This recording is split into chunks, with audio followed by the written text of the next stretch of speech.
Tutapewa taarifa kwamba kwenye mitandao ya kijamii kuna kauli ya msajili wa vyama vya siasa na kwamba amempa katibu mkuu wa Chadema wiki moja ili katibu mkuu atoe majibu juu ya barua ambayo yameandikiwa na mwanachama mmoja wa Chadema kuhusu uhalali wa kikao cha baraza kuu la chama tarehe 22 mwezi Januari mwaka 2025 kilichothibitisha uteuzi wa katibu mkuu wa chama, manaibu katibu wakuu na wajumbe wa kuteuliwa wa kamati kuu ya chama. Msajili wa vyama vya siasa amelizungumza jambo hili kwenye vyombo vya habari. Na kwa sababu amelizungumza kwenye vyombo vya habari,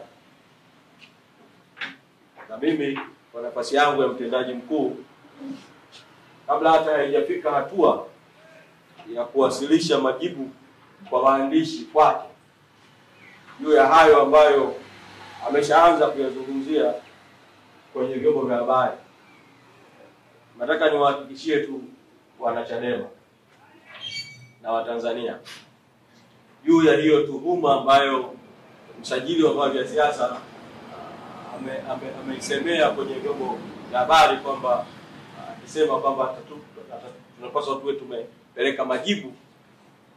Chadema inaongozwa kwa mujibu wa katiba. Sisi tunaheshimu sana katiba ya chama, kanuni, maadili na itifaki ya chama.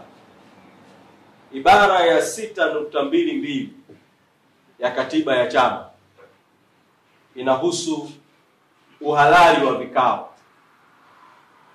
vya chama, na ibara hii ina sehemu mbili juu ya akidi ya vikao. Hapa nitazungumza juu ya hoja ya akidi ya vikao. Sehemu ya kwanza ni ibara ya 6.22A inayotamka maneno yafuatayo: kutahitajika akidi ya 50% ya wajumbe kwenye kikao halali cha ngazi ya kawaida. Alafu 6.22B nazungumza akidi nyingine: lakini vikao halali vya kurekebisha au kubadilisha katiba au vya uchaguzi na sera za chama vitahitaji akidi ya 75%.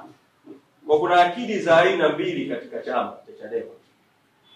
Kuna akidi ya vikao vya kawaida vya maamuzi na kuna akidi ya vikao vya maamuzi maalum ambayo kwenye katiba yametajwa ni mambo yafuatayo: moja, kama kuna ajenda ya kubadilisha katiba ya chama; pili, ajenda ya uchaguzi wa chama; tatu, ajenda inayohusu kupitisha sera za chama. Kikao cha baraza kuu cha tarehe 22 mwezi Januari mwaka 2025 hakikuwa na ajenda ya uchaguzi, kwa sababu nakumbuka, na hili nilieleza vizuri sana mbele ya baraza kuu. Baada ya kuwa katibu mkuu, nimepokea rufaa juu ya uchaguzi wa wajumbe wa kamati kuu wa kuchaguliwa.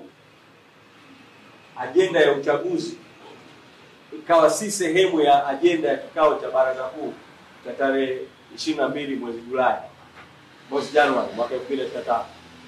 Baada ya kuondoa ajenda ya uchaguzi, kikao kikaendelea na ajenda za kawaida ambazo ni kuthibitisha uteuzi wa katibu mkuu na manaibu wake na kuthibitisha uteuzi wa wajumbe wa kamati kuu waliokuwa wamependekezwa na mwenyekiti. Ajenda hizi za kawaida zinaongozwa kwa mujibu wa katiba ibara ya 6.22A kwamba akidi ya 50%.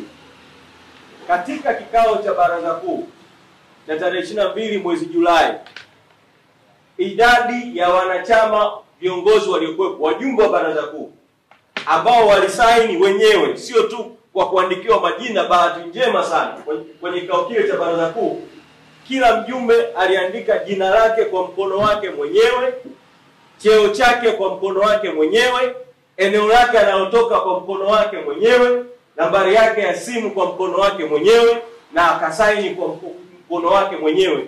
Jumla ya wajumbe 234 sawa na 56.8 walihudhuria baraza kuu, na tunao ushahidi wa mahudhurio yao. Wanataka kuwaambia wanachadema na Watanzania, muwe na amani na muwe na imani. Mchezo huu haramu unaohusisha ofisi ya msajili na baadhi ya watu ndani ya chama, mbinu hizi haramu, nataka muwe na hakika tutadhibiti kama ambavyo tumedhibiti mbinu nyingine haramu ambazo tutakabiliana nazo kama chama. Na nilisema awali kabisa jambo hili lilipojitokeza kwamba mambo haya yanafanyika kutaka kukitoa chama kwenye ajenda kuu ya chama, na ajenda kuu kwa kweli ya taifa ya no reforms no election, bila mabadiliko hakuna uchaguzi. Kwa wanachadema kote nchi nzima na Watanzania, msikubali kuondolewa kwenye ajenda kuu. Tuendelee na mapambano ya no reforms no election, bila mabadiliko hakuna uchaguzi. Na kwa msajili wa vyama vya siasa, kwa kuwa ameamua kuzungumza na vyombo vya habari, ofisi yake imeamua kuzungumza na vyombo vya habari, msajili wa vyama vya siasa awaeleze Watanzania. Sisi Chadema tunaheshimu katiba yetu, lakini msajili huyu ni mteule wa watawala. Awaeleze Watanzania, alikuwepo kwenye mkutano mkuu wa CCM wakati CCM inakiuka katiba ya CCM kwenye kumpitisha mwenyekiti wa CCM Rais Samia kuwa mgombea urais pekee, kwenye kumpitisha mgombea mwenza wa urais. Msajili wa vyama vya siasa alikuwepo, ofisi yake ilikuwepo kwenye hicho kikao. Awaeleze Watanzania ni hatua gani mpaka sasa msajili wa vyama vya siasa amechukua dhidi ya CCM na Rais Samia na viongozi wengine wa CCM kwa matendo yaliyofanywa na CCM kule Dodoma. Na msajili huyu wa vyama vya siasa, kwa kuwa ameamua kujitokeza mbele ya vyombo vya habari, awaeleze vile vile Watanzania, na ajitokeze aseme ni hatua gani amechukua dhidi ya CCM baada ya msemaji wa CCM kutoa tuhuma za uongo na za hatari kwa kweli, zenye kuvunja sheria na kuzua taharuki, kwamba kampeni ya Chadema ya tone tone ya kukusanya michango ambayo Watanzania wote tunaomba muendelee kuiunga mkono, CCM imetoa madai ya uongo kwamba Chadema inachangisha fedha kwa ajili ya kwenda kununua virusi vya Ebola na Mpox na mambo mengine yanayoshabihiana na haya. Sasa madai haya ya uongo, msajili wa vyama vya siasa anafahamu kwamba nilikwisha mtumia hiyo video ya Amos Makala. Msajili ajitokeze mbele ya Watanzania, aeleze amechukua hatua gani dhidi ya Amos Makala na CCM kwa kutoa tuhuma hizi za uongo. Msajili wa vyama vya siasa aseme mbele ya vyombo vya habari ametoa siku ngapi kwa Amos Makala kujieleza na hatua zipi ambazo amechukua juu ya Amos Makala.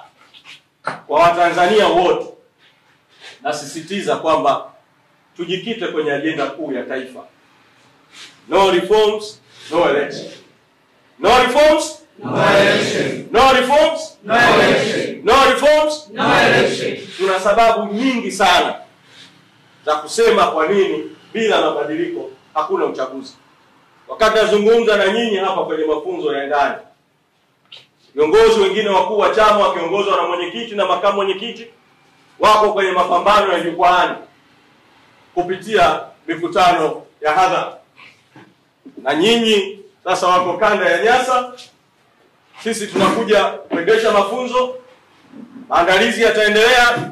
Mapambano haya ya mikutano ya hadhara yatafika vile vile kwenu kanda ya kusini mpaka kieleweke.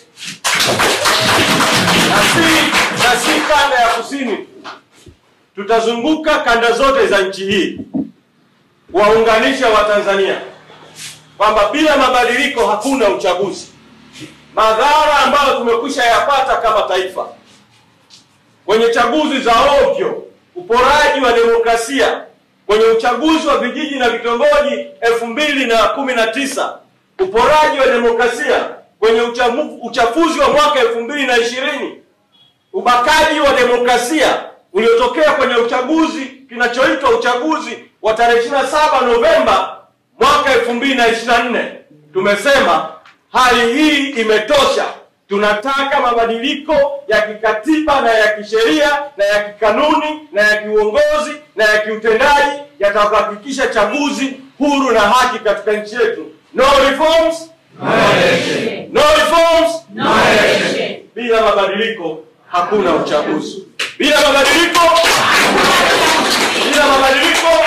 uchaguzi. Kwa hiyo msajili na wote wanaotumika, tunataka kwanza, kama ofisi ya msajili ingekuwa inazingatia sheria, inazingatia mamlaka ya ofisi ya msajili, ofisi ya msajili wa vyama vya siasa ambayo inajiita eti ndio walezi wa demokrasia, eti ndio walezi wa vyama vya siasa, ofisi hii ndio ingekuwa mstari wa mbele kuungana na Chadema katika no reforms no election.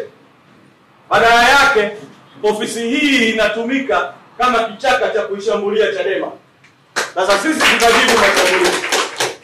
Naendesha mafunzo hapa, narejea Dar es Salaam, bado na safari ya kwenda kuendesha mafunzo kanda ya kati, kwa maana ya mikoa ya Dodoma, Singida, Morogoro.